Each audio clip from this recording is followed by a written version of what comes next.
Mummy કે માથાની ગૂંજ કાઢી માથાની ગૂંજ કાઢી ત્યારે આવે મમ્મી માં ગૂંજ કાઢી ત્યારે એટલી ડાય લાગે આપણે ત્યાં કે હા મયક જ છે હો બાકી ગૂંજ કઢાય છે પછી તોફાન શરૂ કરે હમણાં ક્યાં તોફાન કરું છું હમણાં નથી કરતી ઓછા થઈ ગયા છે પણ તો અત્યારે ગૂંજ કાઢવા બેઠી છે ને બે દી થતું હશે કે યાર આ બહુ ડાય છે કેટલી બોજ એટલે આમ બોજ જ છે પણ હલેલ બહુ કરે એમ તોફાની એમ છે તોફાની બીજા તોફાન નથી આમ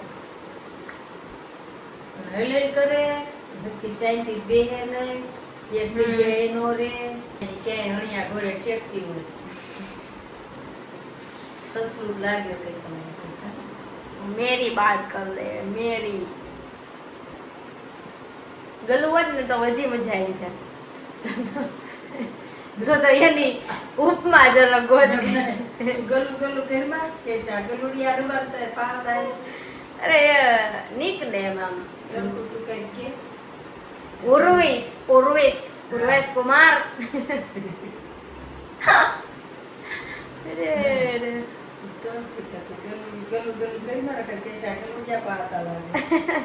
ના અમે ગલુડિયા જો કે પાડવાની જરૂર ન પડે હું પોતે એકલી કાફી છું તોફાન કરવા હજી તો પપ્પા નથી ઘરે કા તો હાલો મમ્મીને હાથથી ઉપર દીધો અમે કાલે રજાએ અમે બે ઘરે હશું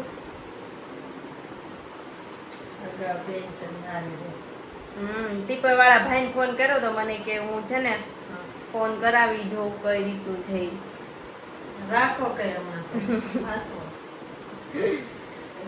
મેં કીધું રીકલરિંગ માટે દીધી હતી તો થઈ ગઈ મને કે ના હજી નથી થઈ બાકી છે બરાબર મેં કીધું હું મસ્ત ફ્રેશ થઈ ગઈ છું હવે પછી ક્લાસીસે જાશું આજ તો એક્ઝામ છે બરાબર દેવું પડે પેલા ચોડવાનું લાગતું જ નહોતું આમ જયારે શીખતી ને એમ થાતું આ બધા એક્ઝામ દેતા હશે આમ કેવું લાગતું હશે પણ પછી શીખવાનું ચાલુ કર્યું ને એટલે એક બે વસ્તુમાં જ કેવડાવે છે અત્યારે બાકી એમ આવડી જાય એમ નો વાંધો આવે કેમ કે એમ જ તો કઈ એક્ઝામ દેવાની નથી ઈ તું તને કહું તું પછી અગાઉ ટેન્શન કઈ પછી ટેન્શન કરી કરતા તો સારું જોઈએ ટેન્શન ઇન ધ સેન્સ કે એમ થાય કે ક્યારેય દીધી ન હોય આપણે એટલે આઈડિયા ન હોય કોઈ હા એ અમને તે બધા હું દઈ દિન જતા હશે એવું ન હોય અમારા ઘણા છે ક્લાસમાં પેલા દઈ દેતા હોય કામે ઈ લોકોને લેંગ્વેજ નો કોર્સ આવતો કોલેજમાં જેમાં પેલા પછી આવડી જાય ધીમે ધીમે બાયુ છોડી દો ને ઘરે ના કામ ગડી કપલવા ચાલો ને જાય સતસંગમાં હવે ક્યારે આવે છે 11 હવે ના ગઈ સજી કા ક્યારે આવતી છે હવે ભીમ 11 આજ તો 20 જુલાઈ છે કરવાના કામ ઘડી કપલવા ચાલો ને જાય આવડી જાવ બાયુ છોડી દિયો ઘરના કામ ઘડી કપલવાર ચાલો ને જાય સતસંગમાં મેં તો તે દી ઘૂસ કાઢી હતી ને તો એક ઘૂસું તો વાળનું કાઢી નાખ્યું તેમ તો ને તેદી પણ મને મમ્મીને મજા નહોતી ને પછી મને હે ને ઉઠાડવાની હા બહુ ભીડ પડી ગઈ હતી એવો વિચાર આવે જર્મની જાય તે શું થાય એટલું બધું બહુ ટેન્શન છે મને અરે થાય તો ખરા ને યાર મમ્મી એટલા ફાફા પડી ગયા હતા ને મારા વાળ હે ને આમ પતલા છે આમ બહુ લાંબા છે પણ આમ પતલા છે એટલે એટલું કેવડાવે ને વાઈટું વણાઈ જાય આખી હેર વોશ કરવું ને ત્યાં તો થોડા કાઢ નાખવા છે હું મને આવડે શું કાપતા ના ના એમ મને પાર્લર નું ફાવે હું ના બહુ મોટા થઈ ગયા છે હું તને હાથ શું કહું છું તું કે જેવા કે નહીં અરે અમરેલી મને પપ્પા ઘરે નહીં આવવા દે અમરેલી પણ એમ નહીં સેટિંગ જ કરવાનું તું કેવી રીતે ફાટી જાય નીચે નીચે થી ને હવે જોઈએ.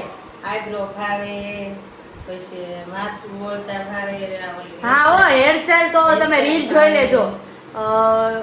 ફેબ્રુઆરીમાં લગ્ન હતા ને મારા મામાજીના છોકરાના, તો ત્યારે અમે વિડીયો બનાવ્યા. હેરસ્ટાઈલ બનાવડે જ છે તને તારે? હા હેર સ્ટાઈલ હું સારી ઓલી ચોટલી લઈ છે ને વરસ ને મોડા કરતે હોય ને હમ ત્યારે બધે માથું ઓળો, હેરસ્ટાઈલ લઈ દો, હમ સ્કૂલે કંઈક હોય ને પ્રોગ્રામ, હમ પછી અહીંયા ત્યાં ફટકે ફટકે વાળી છોકરીઓ સ્કૂલે જવું હોય ને હમ કંઈક પ્રોગ્રામ હોય તો માથું ઓળો. પછી હે બા હવે રોકાવાના કે હે હું કયો રોકાવાના જો બોટાદ જવાનું ક્યારે? 2 દીમાં. હા વરસાદ આપણે એક વખત ભજીયાનો પ્રોગ્રામ કરી નાખીને પછી જાશું હે ને. આ ગરમીના નહીં, અમે 23 તારીખ પછી વરસાદ આવવાનો જ છે. અઘરું છે હો. ના ના આપણે આવીને મળવી હવે. આપણે શું હોય જલસા જ હોય. મને એ બીક હતી, એક તો લાયસન્સ નથી તો જો આ તો બ્રો બહુ બધા છે એના. અમે લોકો જઈએ છીએ કે પકડે નહીં તારું બધી મને એમ કે કોણે કોણે ઊભા જ લાગે છે જો આજે અહીંયા પણ નથી કોઈ.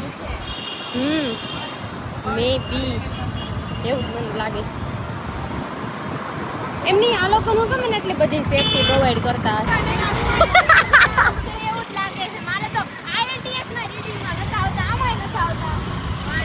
મારે રીડિંગમાં કેટલા બધા માર્ક્સ આવી ગયા હતા. 2 ખોટા પડ્યા હતા બધામાંથી ને, પણ ઓલામાં બહુ વાંધો પડ્યો તો લિસનિંગમાં. મારે રીડિંગમાં નથી કેવડાવતું કેમ કે 1-2 વર્ડ પકડાય છે ને એટલે જો આમને ભાઈ વિશાલ ભાઈ 6 માર્યો આજે સીધી એક્સપેક્ટ નતો કર્યું આવું. ના ના જતા સીટ યાર સિગ્નલ બંધ છે. પણ મને એમ થયું કે કેટલા આપણે ઓલા ડફોળ નોટ ડફોળ નહીં કોણ આવવાનું છે મને ખબર છે કે આવવાનું કોણ આવવાનું છે. બાકી મારા વાળ કેવા લાગે એ કહી દેજો. ભૂપેન્દ્ર પટેલ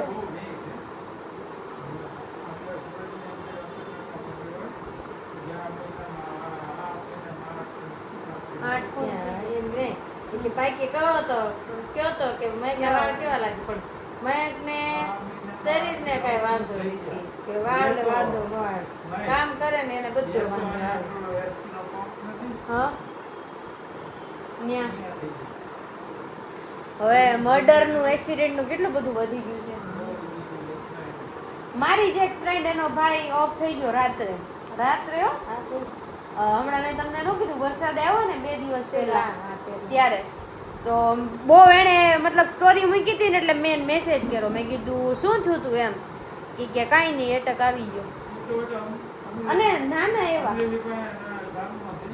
ના એ નહીં ના 21 વર્ષ આમને તો 2 છોકરી કે છોકરા એવું ગઈ છે. એક છોકરી ને એક છોકરો એવું ગઈ. 21 વર્ષનો છોકરો ઈ ખબર નથી, બટ આ તો બહુ બધા એની સ્ટોરી જોઈને એટલે મને ખબર પડી.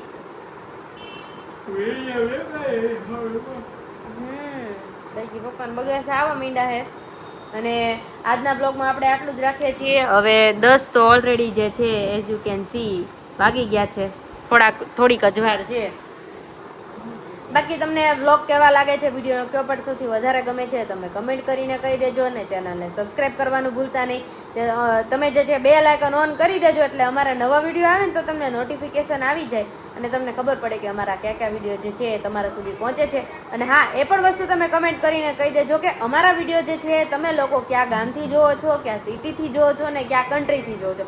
કેમ કે એવું જરૂરી નથી કે બધા જે છે ઇન્ડિયાથી જોવે છે, ઘણા જે છે એ બહાર રહી છે તો બહારથી પણ જોવે છે. બરાબર. બાકી આવું બધું છે આજ માટે. અને આજે મજા પણ બહુ આવી. આજ બહુ ટાઈમ પછી હું બેઠી, બસ હમણાં અમારું કામ કરવા જતી રહીશું. અને ટૂંકા સમયમાં બહુ મસ્ત રીલ્સ આવવાની છે. હા બાકી ઉર્વિશે એની વેબસાઇટ બનાવી છે તો તમે એ વેબસાઇટ જે છે એ વિઝિટ કરી આવજો. એ શેની છે શું છે બટ એનો લાભ જે છે એ જર્મનીવાળા લોકો જ માત્ર લઈ શકશે. તો જો તમે જર્મની રહેતા હોય અને તમારે જો કંઈ એવું કામ હોય તો તમે વેબસાઇટની વિઝિટ કરજો. શું છે એ બધી ડિટેલ અત્યારે હું કહેતી નથી, એ તમને કાલના વિડીયોમાં ખબર પડશે. બાકી હવે મળીએ સીધા કાલે, ત્યાં સુધી આવજો. જય માતાજી અને જય શ્રી કૃષ્ણ.